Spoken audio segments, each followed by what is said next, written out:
Olá, pessoal, bem-vindos ao Falando de Geografia. Eu me chamo Joelma Bonetti, sou professora de Geografia e no Falando de Geografia de hoje vamos falar sobre industrialização, especificamente da industrialização brasileira. A industrialização é um símbolo do mundo moderno. O Brasil não poderia ficar fora disso. O Brasil é um país emergente, mas ele é considerado e pode ser considerado um país industrializado. O processo de industrialização no Brasil é considerado tardio e passou por algumas fases durante esse processo de industrialização, mas hoje ele apresenta um amplo e diverso parque industrial bastante integrado com o mercado internacional. Para melhor entendimento da industrialização no Brasil, ele é dividido em 4 fases. A primeira vai de 1530 a 1808. Nesse momento, a indústria no Brasil ela estava proibida. A segunda fase é de 1808 a 1930. A gente vai colocar ela como uma época joanina, a chegada da coroa portuguesa no Brasil. E aí vai englobar primeiro e segundo reinado. Surgem as primeiras fábricas, mas o café ainda era grande produto de exportação. Terceira fase compreende aí o período de 1930 a 1956.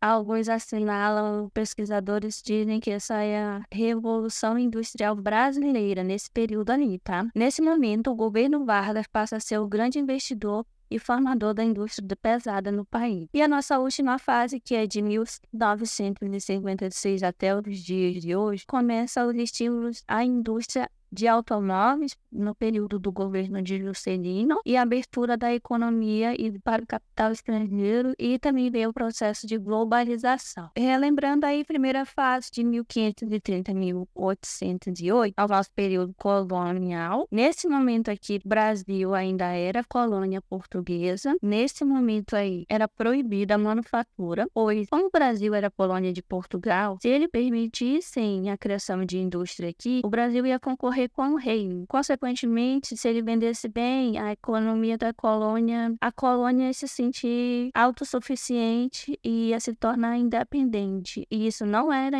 vantajoso para a coroa portuguesa. Logo, nesse momento, não se falava em indústria no Brasil, pois já que o Brasil era colônia, estava expressamente proibido. Os engenhos de açúcar eram eram predominantes no território brasileiro. Lá por volta de 1785, a coroa portuguesa publica lá um alvará proibindo a instalação de pequenas fábricas de manufatura. E se alguém resolvesse fazer a instalação de abertura de fábricas, essas pessoas eram multadas, era uma coisa bem séria. Não podia, de fato, não era proibido. Já na segunda fase, de 1808 a 1930, surgiam as primeiras fábricas no Brasil.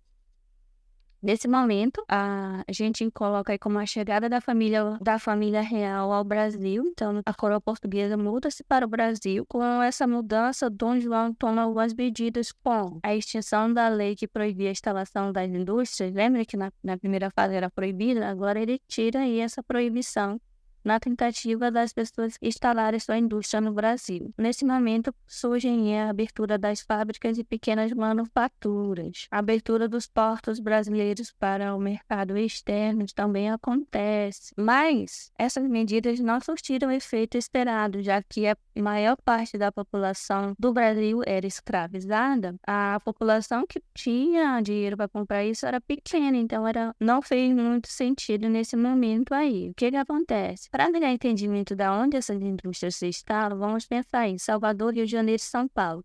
Era onde surgiam essas pequenas indústrias e manufaturas. O que acontece? Rio de Janeiro era a capital do Brasil no momento, então ele era um centro de atração. São Paulo era próximo também, estava se desenvolvendo muito bem. Salvador, lembra lá dos engenhos, tinha muito, então era uma área bem visada. Por isso, essas 3 regiões aí é onde as principais indústrias se instalam. Nesse período também, a principal atividade econômica era a produção do café. Então, por mais que estivesse aí tentando abrir algumas indústrias, diversificar a indústria no Brasil, a principal atividade econômica ainda era o café. Porém, ela teve seu declínio. Com o declínio do café, ocorreu investimento na produção industrial. Então, é agora que, nesse momento, que realmente as pessoas, quem tinha dinheiro para abertura de indústrias, foca na abertura de indústria para diversificar a economia do Brasil. E aí a gente começa a terceira fase, lá de 1930 a 1956. A gente coloca aqui como investimento no setor industrial. Vamos verificar como. Lembra que nesse período aqui a gente está falando de Getúlio Vargas. Entre 1930 e 1940, Getúlio Vargas foi decisivo para a industrialização brasileira. O Estado passa a investir e abrir empresas públicas com base na indústria pesada. O que seria essa indústria pesada? Essa indústria pesada, gente, é aquela que transforma matéria-prima e fabrica bens de grande... Mas esse tipo de indústria requer investimentos e o Brasil não tinha tanto dinheiro para bancar toda essa instalação.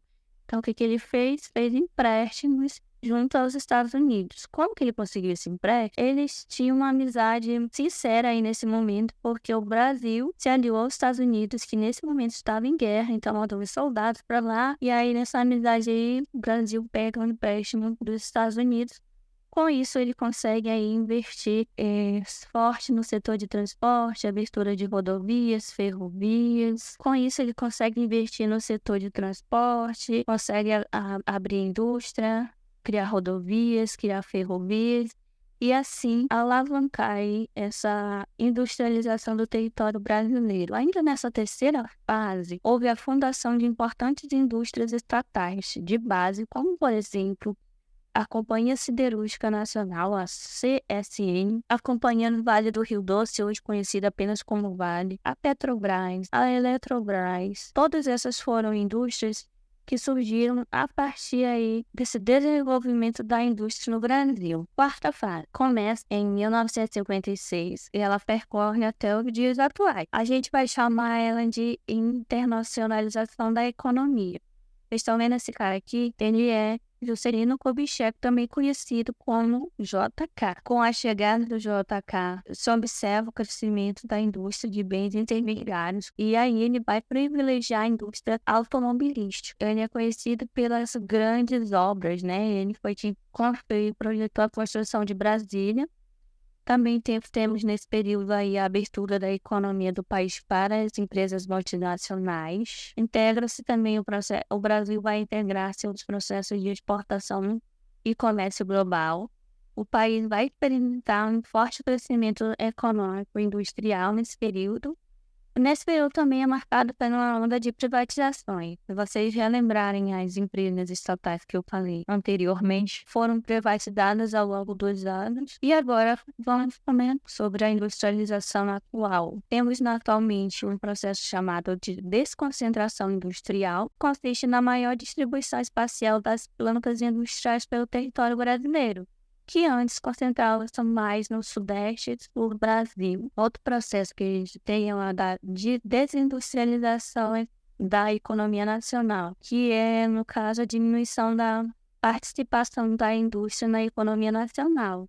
Por que isso aí ocorre? Por conta de fatores de ordem burocráticos, como a infraestrutura e também incentivos fiscais que acabam, por vezes, não colaborando para a instalação de indústrias no território. Também temos fatores de crescimento e desenvolvimento industrial. Atualmente, temos um forte crescimento e desenvolvimento industrial, motivado e influenciado pelo capital externo e pelas multinacionais que ainda almejam se instalar no território brasileiro. Porém, o Brasil ainda depende economicamente de outro país. Ele também depende de tecnologia de países desenvolvidos. Mas isso acontece por um fato bem triste, que é a falta de investimento em pesquisa e educação, que é o que poderia ampliar aí a produção na área de tecnologia e assim diminuir essa dependência de países desenvolvidos, né? Então, por mais que o Brasil tenha um desenvolvimento econômico positivo, um maior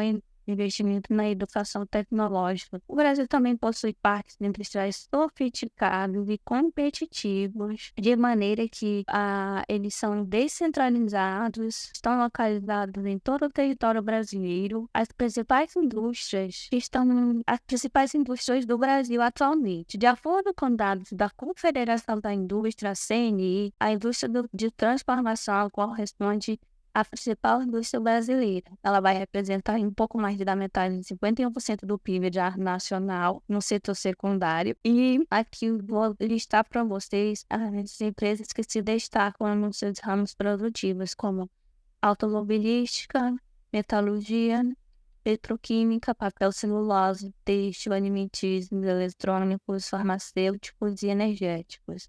Essas são algumas das empresas que se destacam dentro do território brasileiro na atualidade. Bem, gente, espero que vocês tenham gostado, tenham entendido, que esse conteúdo tenha ajudado vocês de alguma forma. Obrigada por assistir até aqui. Se você gostou, se ele te ajudou, se inscreva no canal, deixe seu like, compartilhe com o sininho de notificação. Me segue nas minhas redes sociais, que lá também estou postando conteúdo de geografia. E até a próxima sexta.